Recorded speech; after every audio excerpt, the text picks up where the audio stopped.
Bonjour et bienvenue dans Archi Urbain, l'émission qui vous parle d'architecture et d'urbanisme. Au menu de cette émission, je suis quai du Hainaut, je pense, en face de l'hôtel Meininger, en compagnie de Jean-Paul Putz, que l'on avait vu il y a quelques années d'ici. Comment vas-tu, Jean-Paul? Mais oui, bonjour petits amis. Je vais bien. C'était en quelle année qu'on s'est vu? C'était à l'ouverture, quasiment à l'ouverture du musée, en 2013. Pas du musée, de l'hôtel. De l'hôtel, on a ouvert 1er mai 2013, donc on s'est vu il y a 2 ans et demi maintenant. C'est ça. Et alors à l'époque, tu m'avais dit, Ouais. ah mais il y a encore un petit morceau du bâtiment, je veux faire des choses, etc., mais je ne sais pas très bien quoi. Et ben voilà, t'as trouvé. Et ben voilà, j'ai trouvé après Alors, moult recherches, moult projets. Et ben voilà, on a rencontré l'équipe du MIMA. oui. Tu sais ce que ça veut dire, MIMA? Le Museum Iconoclast Musée of Pas Art. du tout. Alors MIMA, ça veut dire, je vais essayer de le dire, hein, ça veut dire, j'ai oublié, un Millennium Iconoclast Museum of Art. Donc, Millennium, bon ben voilà. Parce que c'est le millénaire. Voilà, c'est le millénaire. Iconoclaste, eh bien, c'est un synonyme d'une caractéristique c'est un synonyme de transversalité, de mobilité pour une culture qu'on qualifie aujourd'hui de 2.0. Musée, ben, c'est le lieu de conservation et de partage du savoir. Et art, parce que les arts plastiques seront, si tu veux, ce qui va nous permettre de construire un récit collectif. C'est une sorte de musée 2.0. Ouais. Ça veut dire que tout va être virtuel? Du tout. Non, je crois qu'il n'y a plus vraiment de différence, de limite entre ce que je dirais le virtuel et le réel à ce niveau-là.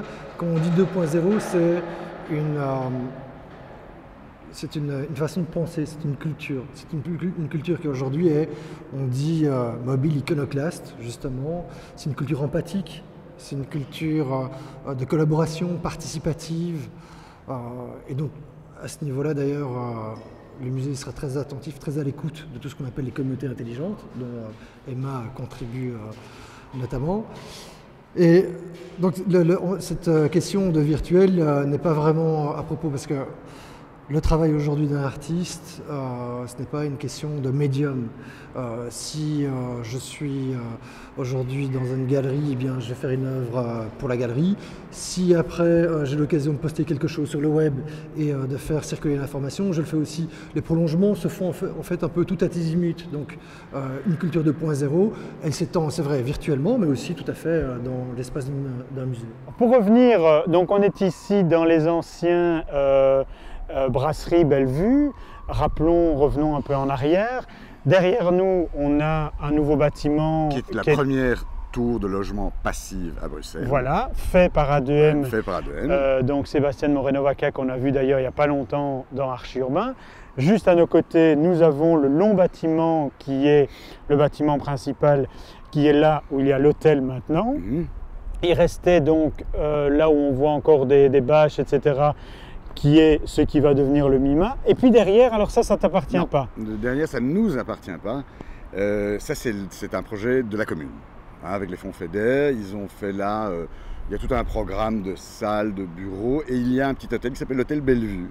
Nous, on n'a pas pu l'appeler Bellevue, parce que Meininger ne voulait pas. Meininger Bellevue, mais bon, peu importe. Et donc voilà, c'est le dernier point qui clôture le travail sur le site. Toi, avec Alice Van Den Abel, vous avez l'Alice Galerie. Pourquoi avoir voulu créer un musée supplémentaire? Est-ce que l'Alice Galerie, c'est pas déjà de l'art urbain? Alors, il y a 2 questions. D'abord, il y a l'historique du projet. Historiquement, on a été, enfin c'était maintenant il y a 2 ans, on était approché par un couple, Florence et Michel Delaunay. Oui. Qui sont venus avec cette idée, est-ce qu'on ne ferait pas un musée ensemble, parce qu'on voyage un peu partout en Europe, et puis on a l'impression qu'on ne trouve pas dans les musées, dans les institutions, le type d'art qu'on trouve chez vous, dans la galerie. On a voulu parce que c'est parti d'un désir, vraiment, de se rendre compte que cet art 2.0, de cet art actuel n'avait pas d'institution à proprement parler, et ça dans même les autres capitales européennes. Il y avait beaucoup d'expositions, il y avait beaucoup de galeries qui s'y intéressaient, il y avait beaucoup d'événements, mais il n'y avait pas cette prétention d'ouvrir un musée institutionnel qui parle de cet art, qui veut l'évoquer, le défendre, débattre autour de cet art. Et donc de ce désir et de ce manque est venue l'idée avec Alice Van den Abel et Raphaël Kreut de créer ce musée. Maintenant, fallait-il encore le créer, donc trouver le lieu. Et là, on est ici au Brasserie Bellevue, et c'est sans doute un des gros déclencheurs qui a fait que cette idée un peu folle est devenue réalité. Très honnêtement, je ne me souviens plus de la chronologie précise. Je sais que j'ai rencontré Michel Delaunoy, qu'on a parlé, que j'avais dit tiens, mais j'ai encore un bâtiment, et puis je pense qu'il t'avait contacté entre-temps, toi, tu lui avais listé un certain nombre de bâtiments disponibles, tu nous as gentiment renvoyés vers nous. Et puis l'osmose s'est fait assez vite. Est-ce que c'est une bonne chose que je l'ai renvoyé chez toi, ou est-ce que maintenant tu m'en veux jusqu'à la fin de Ça, je te le dirai lorsqu'ils payeront leur premier loyer, c'est-à-dire à l'ouverture. Parce que c'est vraiment ce qu'on a fait ici. Autant l'hôtel est une opération qui est une opération, ok, c'est un hôtel green, mais c'est une opération financière, il y a un return à donner aux actionnaires qui ont investi là-dedans. Autant là, on a vraiment essayé de travailler à flux tendu, au coût minimal pour essayer de faire le maximum.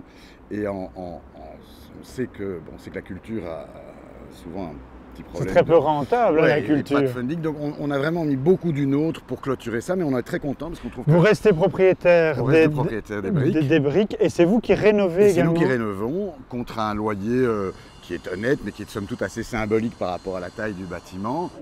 Alice m'a dit que la pièce qu'elle avait préférée, c'était celle qui était tout au-dessus. Et c'est grâce à cette pièce-là que le musée a vu le jour. Mais tu vois, chacun dans un groupe a ses moteurs. Effectivement, je vois très bien de quelle pièce elle parle, de la pièce qu'on a appelée la salle diamant, que je t'invite à voir très vite. C'est vrai que ça a un côté muséal et ça a un côté impressionnant. Et donc oui, on est ambitieux dans le projet. C'est vraiment une volonté d'avoir un lieu destiné à ces artistes et qui se sentent accueillis comme les grands, je vais dire. On est quand même sous eau, hein, on est complètement dans l'eau, donc je vais quand même essayer de m'aventurer. Je ne sais pas si on va être électrocuté ou si ça va bien se passer. Ce sera quoi ici plus tard? Alors, il faut avoir beaucoup d'imagination. Oui, tout à fait. Mais si tu fermes les yeux et je te raconte bien l'histoire, tu vas avoir un peu une idée de ce qui va se passer.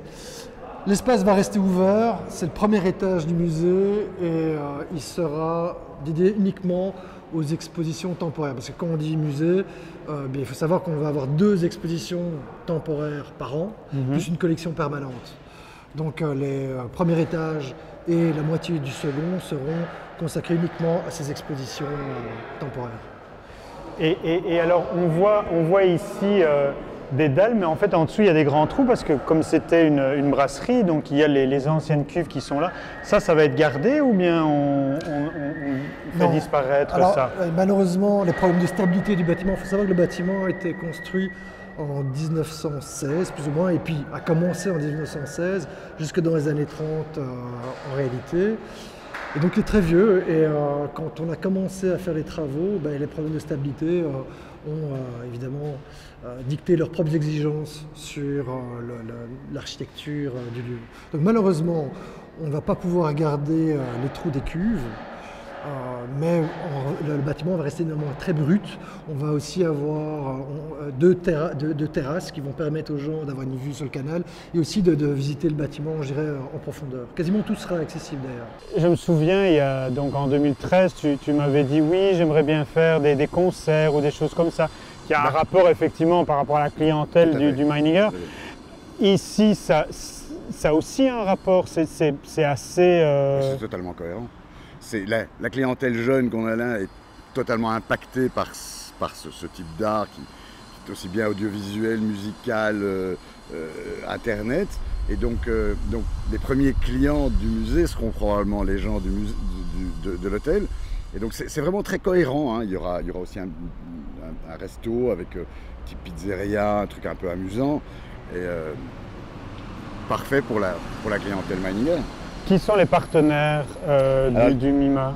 Donc les partenaires du MEMA sont les mêmes, tu veux dire les partenaires financiers? Oui. Alors mes partenaires, donc c'est les partenaires de Nelson Canal, sont Christophe Dansbourg et Nicolas de Belfroy, qui eux sont vraiment les partenaires financiers et qui ont travaillé avec nous.